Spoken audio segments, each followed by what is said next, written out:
So for this installment of the Jira Service Management features blog post, we are going to be touching on the automation engine. And the automation engine is a really useful tool within JSM's platform that allows you to create and streamline work really well within your JSM instance, within your service projects, without having some of the heavier scripting knowledge that you might need to configure other automation engines within the industry. It's a fairly low code to no code platform. And you can leverage a lot of that to build some really valuable things for your service project and free up some time for your users so that they don't have to, for your agents, so that we don't have to be spending time doing monotonous things that an automation rule could maybe handle. I could talk about automation for a really long time. I'm going to try to keep it to just a few minutes here. Go through a quick use case just to give you an idea of what the automation engine can do and what you might be able to do with your service management projects. So let's say that we have a IT support desk project open here, and we have a ticket that was raised for an access request for an analytics software.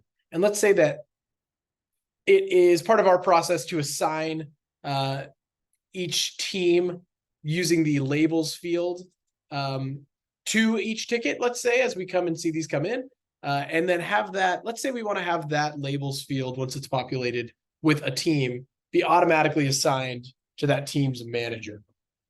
So in this case, let's say, since this is an analytics software, we want to assign it to the analytics team, which will automatically assign it to our manager, who's going to be Mitch Davis. So let's just take a look at how we could set that up within the automation engine. So this is what the automation is going to look like. What we'll do here is click Create Rule, and this is going to be under your project settings. We'll click Create Rule, and every automation rule needs to start with a trigger, whether that's an issue, comment being deleted, an issue being created, which is one of our most popular. In this case, our trigger is going to be a field value changing, because we know when we see that labels field be assigned to the analytics team, we want to assign it to Mitch Davis, assign the issue itself to Mitch Davis. So we're going to look at what the criteria is for this field value changing trigger. We'll choose labels for the fields to monitor for changes. And you could type in multiple label or multiple fields if you had multiple. We just have labels in this case. If a value is added, that is going to be our trigger. So we'll click Save on that trigger. We'll add an if statement because we only want to pull in those issues that are those fields for which the analytics team is assigned. So we'll click on the issue fields condition, and we'll choose that labels field, and essentially we'll say contains, the condition being contains any of the analytics label that we have associated with our project. And then lastly, we'll add our then statement. And our then statement is going to be the actual action that we include. And that then statement is going to be assigning the issue to a specific user. And we specify that user in this then statement.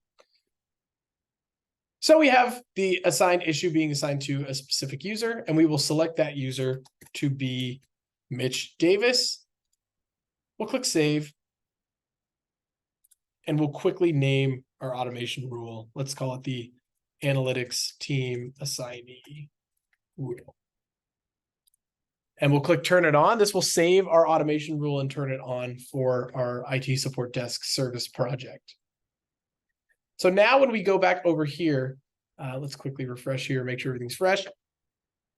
When we go back over here, we should be able to type in analytics under the labels field and see the assignee populate to Mitch Davis. So let's see if that works.